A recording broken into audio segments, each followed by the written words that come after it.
Hey everybody, this is Logan Edmonds coming at you from the podcast with still yet no name. That has been a vigorous chat in our internal communications. My name is Logan Edmonds, as I said before. I'm with Tabernacle Technology Solutions. We are based in Columbus, Ohio. And I am Niles Benghazer with TechStop, based out of Prescott, Arizona. All right, hey Niles, how's that going? Good, good. How about you? Good. I mean, it's bright and early for you. You're in Arizona, so what is it Yeah. like 8 o'clock? 8 o'clock. I'm Yep. at 11. I'm like coffee's hit. I'm mostly okay over here, but so if not Niles makes a couple yawns on this, we're totally understandable. Right. Right. All right, tools. So many tools. I mean, SaaS is a thing now. Yeah. Yeah. There's a lot to choose from. Whether it's your productivity tools just to get your work done, or security tools to protect everything. There's a Office or lot of options out Google, there. Monday.com versus Jira. I mean, we can go through list after list. There's so many tools out there. It's in the tens of thousands, I think, at this point, and that's true for our industry too. Security tools. There is a lot of security tools.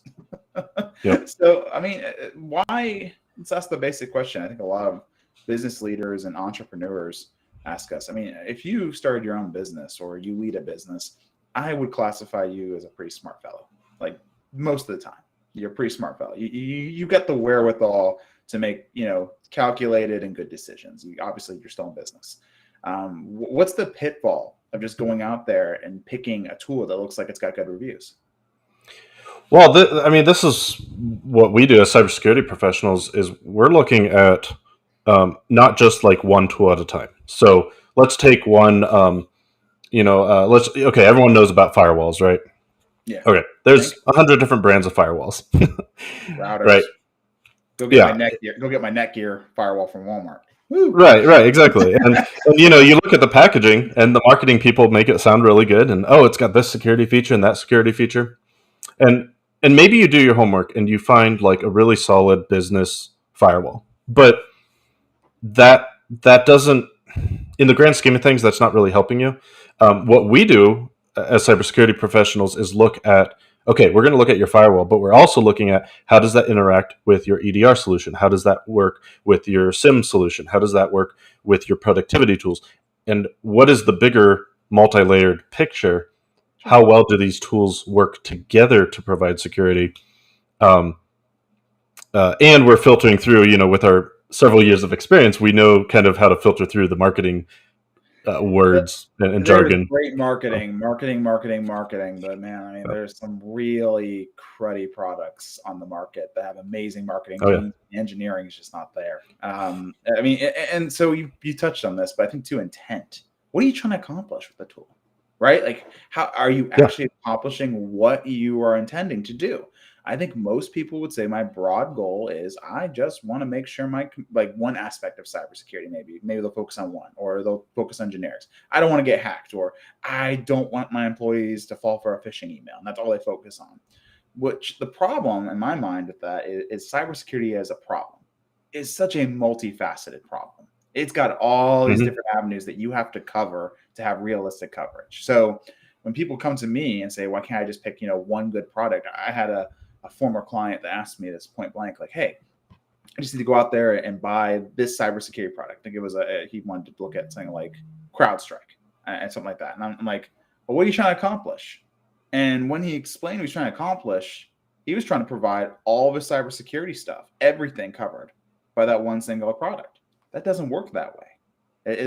Don't get me wrong. I'm Unfortunately, not. not. I'm Yeah. not talking by any specific vendor. Like they're all great tools, and CrowdStrike, I never really used them, but I've only heard good things. But it doesn't work that way. Like there is the intent, and how are you trying to accomplish that intent, and how are you going about that? In his specific scenario, setting an automated tool that no one had to manage or do anything with, and just forgetting about it, that doesn't work. So, and we told him that, like, Yeah. we took him a different direction. Well, it's like having an alarm system. Your alarm goes off and no one's monitoring it. What good did it do? Yeah, exactly. Right. So, I mean, we got to start here with this too. There is things you can automate 100%, and we do it all day long. Like, I'm not going to say don't do automation. Automation's amazing. Mhm. But cybersecurity is an inherent problem of it's people trying to get into your stuff as another person. Automated tools only go so far when it's people on people action. You can you pit a real person with dynamic fluid and motivation to get past an automated tool. 9 times out of 10, they're going to figure it out because there is Hmm. ways that we all know, we've all done it, where you play video games. I've done this all the time. Where I've done weird little hacks and cheats, like for modding or whatever in video games, like when I Right. was a kid. Like, yeah, I can do whatever I want with the game. Like, and that's like the intuition of a human being versus an automated tool. At the end of the day, you got to have another person there. And two, different tools do different things. And you touched on that. You want to kind of elaborate. You threw a lot of terms around EDR. Let's start there. What's the purpose of an EDR? Yeah. So, and real quick, I just wanted to touch on like something you said, how one tool doesn't do it all. I think we would love a one tool that did do it all, but these software developers kind of focus in on what they're good at, We've and been so you have to trying this do for multiple. 14 years. It's been 14 years. Yeah. Like I think around 2008, 2007, people just started saying, "I'm going to do everything in one package." It just doesn't work that way. Like that's what Yeah. we've learned in the last 14, 15 years. Yeah. But so yeah, so like EDR. Yeah, these are terms. If you've been researching your cybersecurity, you're going to probably have run into these, or when you're uh, filling out your cyber insurance policy application. So, like EDR, that's going to be your endpoint detection and response. And again, unfortunately, in the industry, there's no strict definition of what EDR is, um, which makes it so difficult, especially the way insurance poses it. Oh, do you use EDR? And they'll be happy as long as that tag is on the product, but that doesn't mean they're all created equal. We've seen. Until they have to actually audit your stuff, they're happy. Let's put it that way. Well, right, yeah, yeah. We've seen vastly different capabilities across different products that claim to be EDRs. At the core, what it does seem to mean, and I think the vendors all agree on this, is that there are um, it's like antivirus plus more, where it analyzes things that may not necessarily be malicious, but it's looking at activity that is suspicious. So I would so say, yeah. okay. No, I'd say a fundamental component of EDR versus antivirus is central management. Like that's one of the biggest things. Like you didn't really manage your antivirus from 10 years ago. You just installed it and forgot about it. It's Yeah. not an EDR unless you have a way of someone centrally managing it and controlling it and seeing everything from it. Like that's a key component of an EDR. Yeah. Well, and actually, right there, that's evidence that there's no strict definition, because even between professionals, we have slightly different understandings. Yeah, So, yeah, yeah. So you're gonna go in and say, okay, I need an EDR. What are you trying to accomplish with that EDR? yeah. And as a professional, my mind's going to, well, I just, for the protection aspect of the specific computer, that is a component of what is needed to accomplish that specific goal. But if you're coming from the mindset from an entrepreneurial standpoint and saying, I want the EDR to protect me from everything, that's not how an EDR works. I mean, the cloud exists. EDR doesn't, most EDRs, there's probably one out there that does some cloud components somewhere, but most EDRs don't cover, for example, monitoring your logins for your cloud accounts. Someone could be hammering all day long, trying passwords that you were hacked from third-party services that you had no idea about to log into your Gmail or to your Outlook. And yeah, EDR is not going to help you there. Yep. Yeah, Okay, so and not to beat a dead horse, but yeah, it's layers. You gotta have layers, and you gotta understand how your layers work together. yeah, it's You know, planned. It's like building a building. It really is, mhm. right? Like there's different components of building a building. There's the foundation, there's the outer exterior, there's the interior, there's load-bearing walls and trusses that hold up the floors from the load-bearing walls and all these components. And there's when you hire, if you ever had a place built, it's not one guy usually, except for the one guy who wants to build it himself as a hobbyist. There's that guy. There's always that guy. My dad is that guy. Right. But most crews come out with multiple people who specialize in multiple things. Yeah, you have And your various contractors. Then you have your general contractor, which should be likened to your IT provider. and even the design side of things, most times you have an architect involved in some Hmm. form. Did the initial design. You've got engineers to make sure the actual loads that are being bared on all the aspects are being measured and taken account for. And I mean, cybersecurity is like a building. It's the digital equivalent of a building. You can't weather the storm with just a good exterior wall. You need a roof. Right. So you got to Right. have both. Exactly. And so our pitfall that we see a lot of, and I see it all the time. I get it. This is a huge issue, and we want technology to take away this issue from us, right? Like we want to automate it out of existence, but that's just not how it works. And the industry, the White House, everyone in between, their mom, their uncle, anyone who's considered even a semblance of an expert on this matter has agreed to that. Like saying, look, you can't just buy a tool and it's done. It doesn't work that way. Yeah. So what do we do different? Like sorry, go ahead. Sorry, I cut you off. Go ahead. No, well, yeah, I mean that's kind of what I was getting to. It's and it's a common theme. We're going to tell you this a lot, but it's talk to your IT provider because, you especially before you purchase, you don't want to get yourself in some contract with a particular vendor and then find out it's not actually doing what you need. Consult with your IT provider to be like, okay, this is my big goal. Start out with an assessment. Ask them to run a full assessment on everything you're currently doing. Find out, okay, this is where you're at. Here's my baseline. Here's how secure we are today, but we want to get to, this point that's, better security. How do we get there? And work with your IT provider as a trusted advisor. Don't just talk to your IT provider, once a month when something breaks. Have them part of helping develop your business. Because if you do that, they're going to help you meet your business goals. They're going to help you, stay safe while doing it, while you grow, while you have more and more data that you're handling, while you're making more and more money. If you wait till the last minute to bring your IT provider in, it's a lot more difficult and it's risky, if you're not being secure along the way. I would say to most business owners, it's the digital equivalent of choosing whether or not, if you're going to build a new office, are you going to do it yourself or are you going to hire a contractor? You can't absolutely probably there's that entrepreneur who can do it themselves. Don't get me wrong. Mm-hmm. Sure, there exists, but most of you are going to pick hiring a contractor to do it professionally because if anything goes wrong, that's a big deal. That's a huge expenditure to you. Well, most businesses now, we're building on digital infrastructure. We're building in the cloud where people are working from home on their own internet connections. We're building on various tools. I think I read somewhere, and I think this is true for my organization especially, the average company now uses 12 different cloud products. Like that's what we're going to, like these 12 separate different cloud product subscriptions for their staff to do their work. It's great. Technology is an amazing thing. But just like a building or an office, if it's not built correctly, if it's not built with a good foundation and good structure, the cost of when it comes crumbling down can really kick you in the butt. Unfortunately, I always like to talk about being proactive. It was the happy talk in my mind, but we do have to deal with in our line of work the reactive. I built an office with a shoddy foundation and the whole thing came down on the slightest pressure, and now I got to pay the damages. What do I do? Like that we've seen the digital equivalent of that happen. I mean, I just had a case recently where that happened.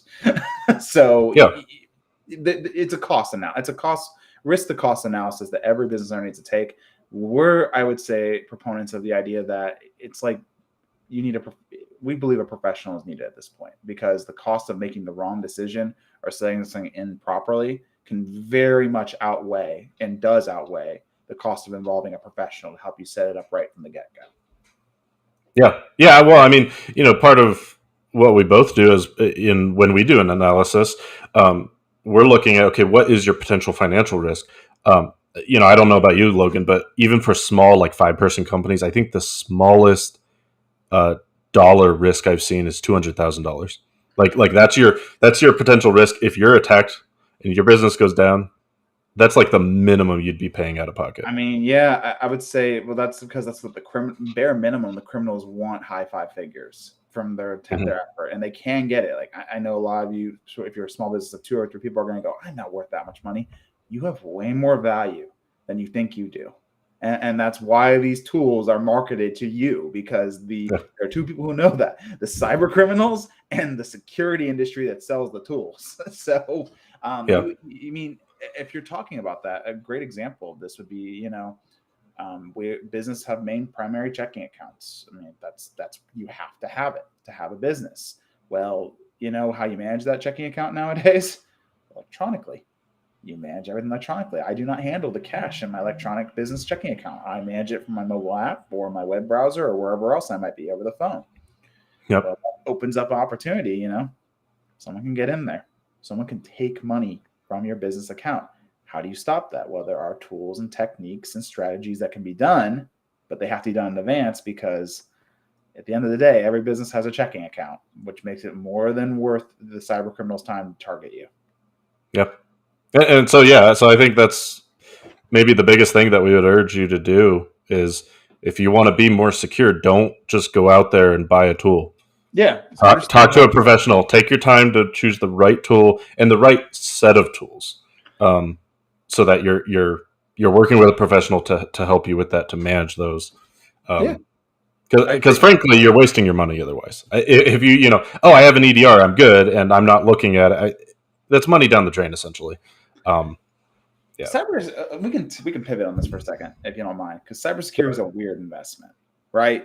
If it's doing everything it's supposed to do, you bought the tools, you've got the service, whatever, nothing happens. That's the goal, right? Like, nothing happens. Yeah, actually, it's a weird investment. If it's doing it right, it's nothing happens, and that's the payout. Now, a lot of people struggle with that, but the alternative, and the reason we're saying, don't invest in the wrong tools, because if you do, not only do you take the loss of the financial fallout of whatever the cyber attack is, but you spent all this money on a tool that didn't actually do anything. So, you're salting the wound at that point. And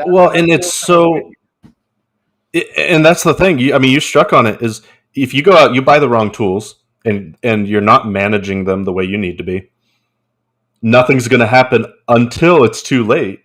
Like, you're not going to know that unless, again, without professional expertise to understand how all this works, there's no indication that it's not working.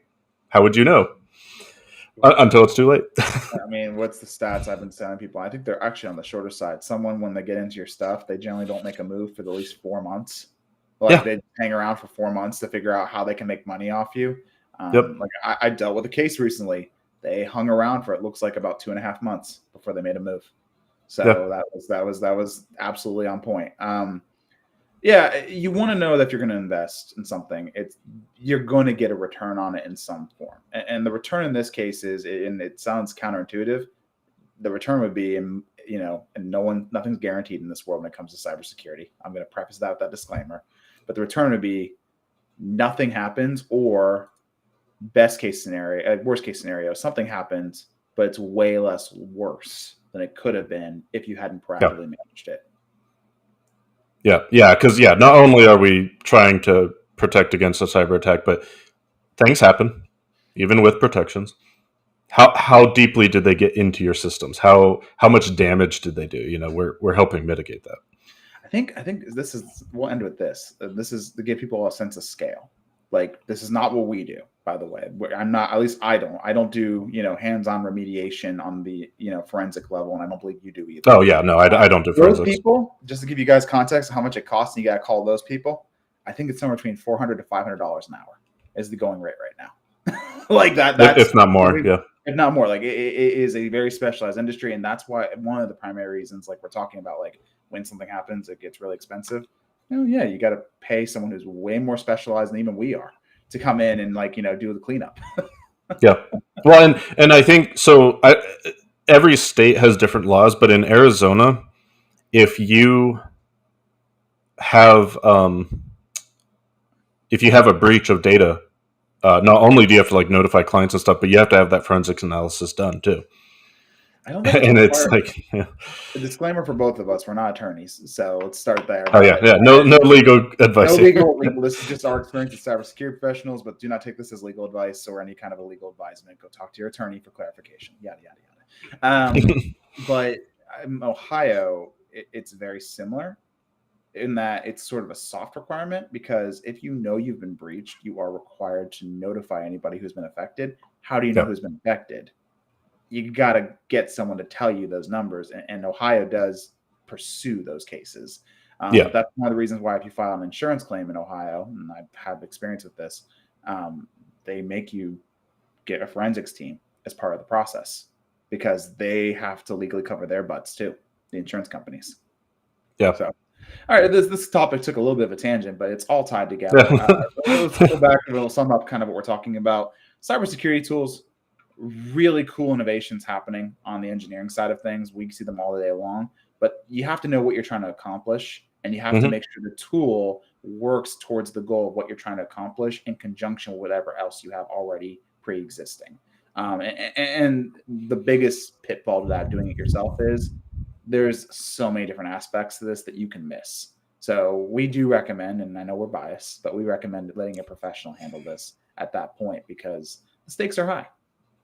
Yeah, absolutely. Yeah, don't throw your money away. Do it the right way. That should be our slogan for this show. I like it. It even rhyme. Don't throw your money away. Do it the right way. I'm like, yeah, new slogan. Guys, this is the podcast with no name. I really don't want that branding to stick, so we got to figure out this name now. I'm Logan Edmonds with Tabernacle Technology Solutions. We are located in Columbus, Ohio. And I was Ben Hauser with Tech Stop in Prescott, Arizona. Thank you guys so much for taking a minute to watch, and have a great rest of your week.